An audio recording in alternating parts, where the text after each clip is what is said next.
Hi, ഒരിക്കൽ കൂടെ channel visit ചെയ്തതിന് താങ്ക് യു. അപ്പോൾ നമ്മൾ ഉണ്ടാക്കാൻ പോകുന്നത് ലഡുവാണ്. നമുക്ക് വീട്ടിലൊക്കെ നമുക്ക് പെട്ടെന്ന് തന്നെ തയ്യാറാക്കാൻ പറ്റുന്ന ഒരു ഐറ്റമാണ്. നമ്മൾ കടലമാവ് കൊണ്ടാണ് ഉണ്ടാക്കുന്നത്. അപ്പോൾ കുഞ്ഞുങ്ങൾക്കൊക്കെ ഇതുപോലെ പെട്ടെന്ന് തന്നെ തയ്യാറാക്കി കൊടുക്കാം. ഞാൻ ഈ ഒരു കപ്പിന് 1.5 കപ്പ് കടലമാവാണ് എടുത്തിരിക്കുന്നത്. ഈ ഒരു കപ്പിന് 1.5 കപ്പ് എടുത്തിട്ടുണ്ട്. അതിലേക്ക് ഞാൻ ഒരു 1/2 ടീസ്പൂണ് മഞ്ഞൾപ്പൊടി ചേർത്ത് കൊടുക്കുന്നുണ്ട്. 1/4 ടീസ്പൂണ് ഉപ്പ് ചേർത്ത് കൊടുക്കുന്നുണ്ട്. അത് നല്ലതായിട്ട് നമുക്കൊന്ന് മിക്സാക്കി ഇതുപോലെ മിക്സാക്കി ഇളക്കിയെടുക്കാം. അതിനുശേഷം നമുക്കിത് ബാറ്റർ തയ്യാറാക്കാം. അതിലേക്ക് നമുക്ക് വെള്ളം ഒഴിച്ച് ആവശ്യത്തിന് കുറേശ്ശെ വെള്ളം ഒഴിച്ച് നമുക്ക് ഈ ഒരു ലൂസ് പരുവത്തിൽ ഈ ഒരു പരുവത്തിലാണ് ബാറ്റർ തയ്യാറാക്കി എടുക്കേണ്ടത്.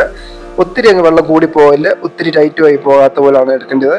ഇനി നമുക്ക് ആവശ്യത്തിനുള്ള ഓയിൽ ഒഴിച്ചതിന് ശേഷം നമുക്ക് ഈ ബൂന്തി തയ്യാറാക്കാം. അതിനൊക്കെ ഞാൻ ഇതൊക്കെ എടുത്തുള്ള ഈ ഒരു തവി എടുത്തിട്ട് ഇതുപോലെ ഇട്ട് കൊടുത്താൽ മതി. അത് കറക്റ്റായിട്ട് തന്നെ നമുക്ക് പൊരിഞ്ഞ് തന്നെ കിട്ടുന്നതായിരിക്കും. ഇത് ജസ്റ്റ് ഒന്ന് ഇതുപോലെ ഒന്ന് അതൊരു സ്പൂൺ വെച്ചോ ഒന്ന് ഇട്ട് കൊടുത്താൽ നമുക്ക് കറക്റ്റായിട്ട് തന്നെ ബൂന്തി ഉണ്ടാക്കി കിട്ടുന്നതാണ്. ഇതുപോലെ തന്നെ ഇതൊത്തിരി ഫ്രൈ ആയി പോലെ പ്രത്യേകം ശ്രദ്ധിക്കണം. ജസ്റ്റ് ഈ കടലമാവ് ഒന്ന് വെന്ത് കിട്ടുന്ന ആ രീതി മാത്രം നമ്മൾ ചെയ്യാവൂ. കാരണം ഒത്തിരി ഫ്രൈ ആയി പോയി കഴിഞ്ഞാൽ നമുക്കിത് ഉരുട്ടിയെടുക്കാൻ പാടായിരിക്കും. പിന്നെ ഞാനത് മിക്സിയിൽ നിന്ന് ഇട്ട് ഞാൻ ക്രഞ്ച് ചെയ്തെടുക്കുന്നില്ല. ഇത് ഞാൻ മിക്സിയിലിട്ട് ക്രഷ് ചെയ്തെടുക്കാതെയാണ് ഞാൻ ചെയ്യാൻ പോകുന്നത്. അതുകൊണ്ടാണ് ഇത് ഒത്തിരി ഫ്രൈ ആയി പോകില്ല, നമുക്ക് ഉരുട്ടിയെടുക്കാൻ പാട് വരും. നമുക്ക് പെട്ടെന്ന് തന്നെ ഇട്ടിട്ട് ജസ്റ്റ് പെട്ടെന്ന് തന്നെ ഇങ്ങനെ കോരിയെടുക്കുക. അതുകൊണ്ട് ഇതുപോലെ തന്നെ ഇട്ട് കൊടുത്തിട്ട് ഇത് ജസ്റ്റ് തന്നെ ഇത് വെന്ത് കിട്ടും. കാരണം ചെറുതായിട്ടല്ല ഇട്ട് കൊടുക്കുന്നത്. അപ്പം പെട്ടെന്ന് തന്നെ ഇത് വെന്ത് കിട്ടും. നമുക്കിത് കടലമാവ് ഒന്ന് വെന്ത് കിട്ടിയാൽ മതി. അത്ര മാത്രമേ ഉള്ളൂ നമ്മുടെ ഉദ്ദേശം. അത് ഫ്രൈ ആയി പോകാതെ പ്രത്യേകം സൂക്ഷിക്കുക.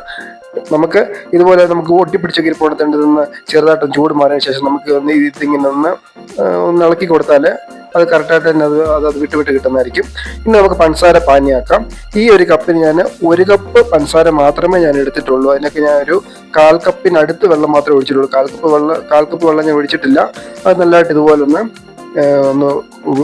പഞ്ചസാര പാനിയാക്കി എടുക്കുക. ഈ പഞ്ചസാര പാനി ഒത്തിരി കുറുകി പോകേണ്ട ആവശ്യമില്ല.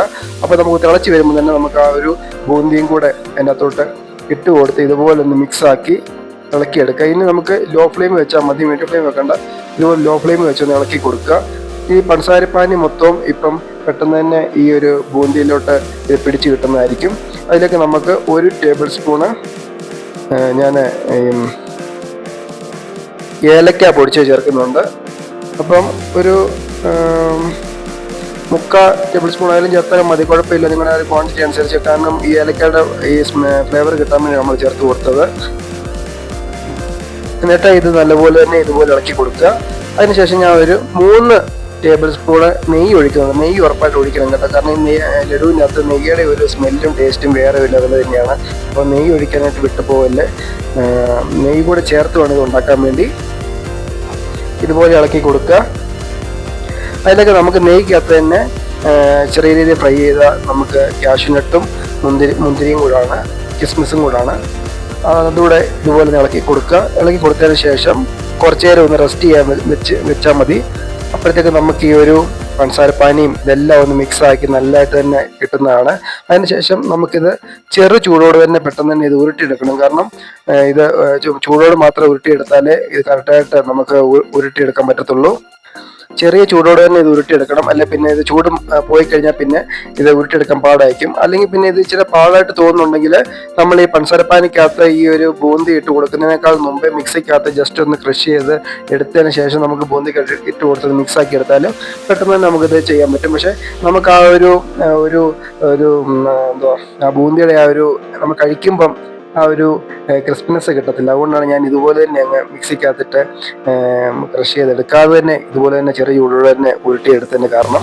നിങ്ങൾക്ക് അങ്ങനെ വേണമെങ്കിലും ചെയ്യാവുന്നതാണ്. അത് പക്ഷേ പഞ്ചസാരപ്പാനിക്കകത്ത് ഇടുന്നതിൻ്റെ മുമ്പ് മിക്സിക്കകത്ത് ക്രഷ് ചെയ്തെടുക്കണം കേട്ടോ. ഇതിപ്പോൾ ഞാൻ മിക്സിക്കകത്തില്ലാതെ എടുത്തേക്കുന്നത്. ഈ ഒരു പരുവം നമ്മൾ കടയിലൊക്കെ കിട്ടുന്ന പോലെ തന്നെ നമ്മൾ ആ ഒരു ബൂന്തിയൊക്കെ ഈ ഒരു പരുവത്തിൽ തന്നെ കട്ടിയായിട്ട് തന്നെ കിട്ടും കേട്ടോ. നല്ലതായിട്ട് തന്നെ കിട്ടും. അതുകൊണ്ട് ഇതിപ്പം കുറച്ച് നേരം ഇതിപ്പോൾ ഉണ്ടായി കഴിഞ്ഞിട്ട് ഏകദേശം ഒരു 2 മണിക്കൂറൊക്കെ ഒന്ന് മാറ്റി വെച്ചതിന് ശേഷമാണെങ്കിൽ നല്ല ഈ പഞ്ചസാരപ്പാനി എല്ലാം കൂടെ ഒന്ന് സെറ്റായി കിട്ടാനായിട്ട് സാധിക്കും കേട്ടോ. അപ്പം നല്ലതായിട്ട് കട്ടി കിട്ടും. നമ്മൾ കടയിൽ നിന്നൊക്കെ മേടിക്കുന്നത് തന്നെ കട്ടിയായിട്ട് തന്നെയുള്ളൊരു ലഡുവാണ് ഞാൻ ഉദ്ദേശിച്ചത്. അതുപോലെ തന്നെയാണ് ഞാൻ ഉണ്ടാക്കി എടുത്തതും. അപ്പം പിന്നെ ഈ ചെറിയ ചൂടോടെ ഉരുട്ടാൻ നേരം ചെറുതായിട്ടൊക്കെ ഒന്ന് കൈയൊക്കെ ഒന്ന് പൊള്ളുന്ന ഇതൊക്കെ വരും. കാരണം ഒത്തിരി പൊള്ളുന്നതല്ല, ചെറിയൊരു ചൂടോടെ തന്നെയല്ലേ ഉരുട്ടുന്നത്, അതിൻ്റെ ഒരു ഇതുണ്ട്. അപ്പം ഇതുപോലെ തന്നെ ഉണ്ടാക്കി നോക്കുക. ചെറിയ ചൂടോടെ തന്നെ ഇളക്കിയും ഇതെടുത്തത്. പണ്ട് അരി ഉണ്ടൊക്കെ ഉണ്ടാക്കുമ്പോഴും ഇതുപോലെ ചെറിയ ചൂടോടെ എല്ലാം നമ്മൾ ഉരുട്ടിയെടുക്കുന്നത്. ആ ഒരു രീതി തന്നെയാണ് ഇതിലും നമുക്ക് ചെയ്യാനുള്ളത്. അപ്പം നല്ല ടേസ്റ്റി ആയിട്ട് തന്നെ ഉള്ളൊരു ഐറ്റമാണ്. നെയ്യൊക്കെ ചേർത്തേക്കുന്നതായതുകൊണ്ട് നല്ല ടേസ്റ്റ് തന്നെയാണ്. അപ്പം വീഡിയോ ഇഷ്ടപ്പെട്ടെങ്കിൽ ലൈക്ക് ചെയ്യുക, സബ്സ്ക്രൈബ് ചെയ്യുക. താങ്ക്